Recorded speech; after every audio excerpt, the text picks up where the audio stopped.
Olá! Corrupção no futebol é um dos assuntos mais falados no momento. Existem muitos agravantes nessa situação que podem prejudicar o esporte preferido das nações. Mas como vai ocorrer o julgamento dos envolvidos? Como ficarão as instituições de futebol diante desses problemas? Será que o futebol continuará a ser a preferência nacional? Para falar sobre esse assunto, o Ação Nacional recebe em nossos estúdios o jornalista esportivo João Carlos de Freitas, que está na crônica esportiva há mais de 30 anos, e também o advogado Dr. João Felipe Artioli, especialista em direito desportivo e empresarial. E você pode ver esse e outros programas no nosso portal. É só acessar rs21.com.br. Bem-vindos ao nosso programa. Acho que vai ser um pouco difícil, porque se eu chamar João, os dois vão olhar para mim, né? Pois é. João Carlos e João Felipe. Mas tudo bem, vamos tentar administrar tudo isso daí. Não, mas você teve sorte, né? Porque são dois nomes abençoados. Abençoados. Né? O meu é José, né? Então tudo bem, então tudo junto. Só faltou um, então, aqui com a gente. Um mais 9, né? Mais 10. Mais 10. Tá certo. Vamos lá. No dia 27 de maio, né, o FBI e a polícia da Suíça prenderam 14 dirigentes da FIFA. Essas pessoas aí, cada um de um país diferente. Eles serão julgados aí nos Estados Unidos, onde os crimes foram cometidos. Como se dá isso? Eu acho que o João Felipe poderia começar falando para nós aqui essa situação. Apesar disso, vai ser julgado nos Estados Unidos? Como é que é isso? Primeiramente, é um prazer estar ao lado de vocês, agradecendo o convite. E para falar dessa situação da FIFA, o que acontece causou muita estranheza o FBI ter atuado, né, logo quando ocorreram as prisões, porém, todos os crimes foram cometidos em território norte-americano, né, e já vem sendo investigado ao longo de pelo menos 2 anos. Essas prisões foram feitas pelo FBI com autorização da polícia suíça. Existe tratado entre os países que permite que isso ocorra. Teve toda a investigação. A polícia norte-americana, né, o Estado-Maior americano, contactou a Suíça, fizeram as prisões e agora eles vão fazer o pedido de extradição desses que já foram presos para os Estados Unidos, para lá serem julgados, porque justamente foi o local que aconteceram os crimes. Agora você falou de extradição. E se os Estados Unidos não fizer até o dia 3 de julho, o que deve ocorrer? Todos eles vão ser soltos. Voltam para os seus países de origem, o que não significa que não vai haver uma ação criminal nos Estados Unidos. Mas aí ele já não tem mais esse poder de solicitar a extradição, que até é muito rápido o andamento na Suíça sobre esse assunto. Ela acontece de forma administrativa, a Suíça agora vai deliberar sobre a extradição, e aí sim, o segundo momento é o pedido formal dos Estados Unidos para a extradição dos que estão presos para o território norte-americano. E isso porque se baseia na lei norte-americana. Exatamente. Por isso que eles têm essa liberdade. Tem essa liberdade e tem o tratado com a Suíça também. Até foi questionado como que ficam a relação dos outros países, dos países pátrios dos presos. Não tem como a união de cada país se envolver nesse momento, porque houve a prisão, tem a configuração de um crime e os tratados permitem isso. Agora, com relação aos que estão no Brasil, no Uruguai, em qualquer outro local, aí não. Se os Estados Unidos entender que de prender outras pessoas e pedir a extradição, aí é o contrário. Aí tem que solicitar formalmente no Brasil, o pedido vai para o STF e depois é aprovado ou não pela presidente. Agora um exemplo aqui, por exemplo, o ex-presidente da CBF, José Maria Marim, né? Ele tem 83 anos de idade. Ele pode ficar aí preso numa penitenciária com essa idade, porque aqui no Brasil, se eu não me engano, se não me falha a memória, parece que é com 70 anos. Acima disso, parece que não pode. A legislação norte-americana é extremamente rígida com relação a isso. Ela até permite, mas são em casos excepcionalíssimos. Muito provavelmente não vai ser o caso dele.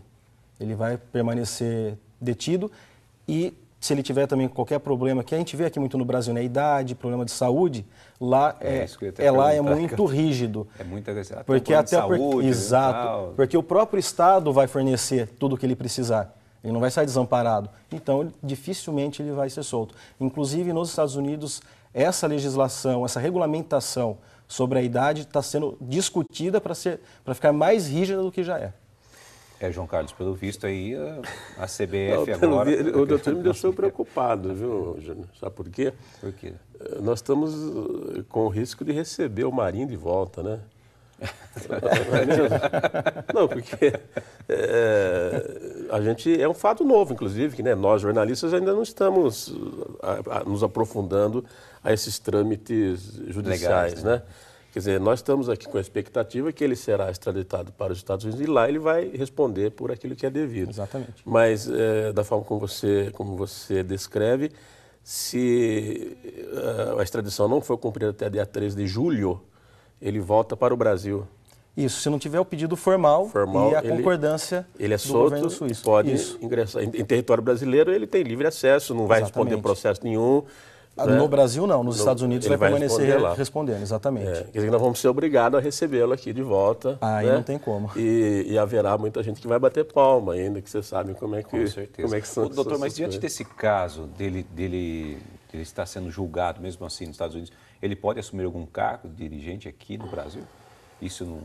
Como ele não tem uma condenação... No sim, país. Exatamente. Não, mas aí são parênteses, Júnior. Sim. A FIFA, assim que aconteceram as prisões, a FIFA, Federação Internacional de Futebol Association, ela já deliberou e suspendeu todos eles, todos os presos, eles estão proibidos de... Então eles estão excluídos do futebol. Exatamente. Você tem a questão legal e justamente essa que o João Carlos falou.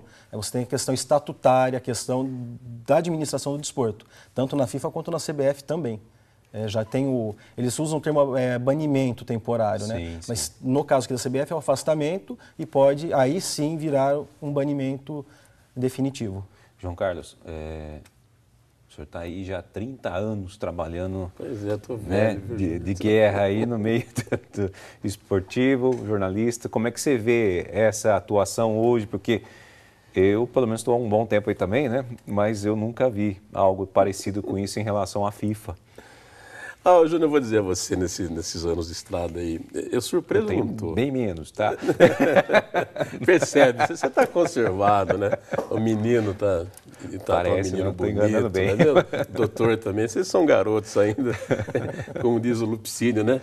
Esses moços, pobres moços, né? Quem me dera. Mas a mim não surpreende, Júnior. Eu não estou nem um pouco surpreso e vou dizer a você, espero inclusive mais coisas, né, que possam vir à tona. Porque nós que estamos no futebol, como jornalistas, a gente não pode provar, né? Nós não temos esse poder. Mas nós podemos comentar o fato. Comentar o fato, né? Esse fato já é acontecido, já é público. Mas nós percebemos as manobras, né? Eu nunca desconfiei, com algumas exceções, digo lá para você que tem algumas dúvidas, do jogo de futebol dentro do campo. Esse, para mim, ainda continua sendo, eu acho que 22 jogadores querem ganhar o jogo e tal. Então, ainda eu, com algumas ressalvas, né, que existem fatos também que nos levam aí a imaginar Argentina e Peru em 78, as duas Alemanhas em 74... Copa do Mundo de 82 mesmo, né? Quando a Argélia... 98 ou 2002? Então, você fala do caso do Ronaldo? Ali 98 contra a França, mas aquilo ficou restrito ao problema do Ronaldo ali, aquele mal-estar que ele teve, né? Aí depois houve a famosa teoria da conspiração, quando muita gente colocou nas redes sociais que o Brasil havia vendido. Isso é uma bobagem, isso realmente não existe. Mas, salvo esses casos que eu citei aqui, eu acredito ainda no jogo de futebol, né, no 11 contra 11. Agora, fora do campo, nós a todo momento nos deparamos com as manobras, né? E lamentavelmente, em todos os níveis. Né? Agora, nesse nível, eu sinceramente não tinha... A hora que eu soube do fato, né, na reunião, falei, é isso. É apenas uma confirmação daquilo que a gente suspeita, mas há muitos anos. Né? Principalmente falando de quem nós estamos falando, que é Zé Maria Marinho. Os senhores devem acompanhar a história dele, é uma história... Ele sempre foi uma pessoa muito ligada ao poder, né? Na ditadura. Há muitas suspeitas. Se você pegar os processos do assassinato do Vladimir Herzog, né, que aquilo foi muito comentado, foi muito difundido, em todos os processos, ele é uma eminência parda. Você entendeu? Ele nunca se envolveu efetivamente no processo, mas ele sempre esteve por perto. E outros casos, né? E sempre foi uma figura assim muito nefasta, muito dúbia no meio do futebol. Então aconteceu o que aconteceu. Agora não é apenas o Zé Maria Marinho, não. A gente, quando ouve o Romário, ele protegido pela imunidade parlamentar, ele pode falar o que fala, né? Sim, você já viu a forma como ele se refere, hoje, como ele se refere, por exemplo, ao Marco Polo Del Nero? Ele se refere com ofensas assim. Nós não podemos fazer isso.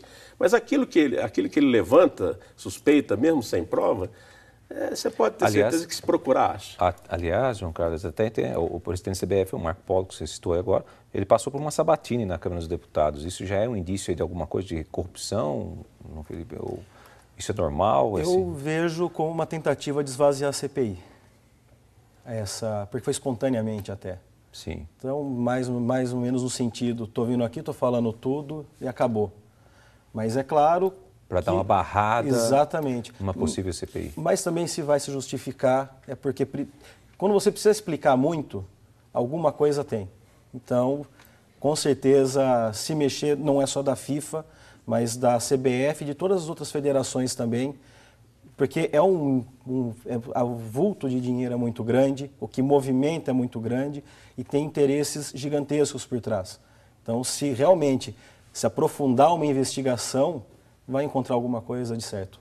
Bom, esse é o Programação Nacional. Nós vamos para um rápido intervalo. Em seguida, continuamos nossa conversa sobre a corrupção no futebol. Fique com a gente.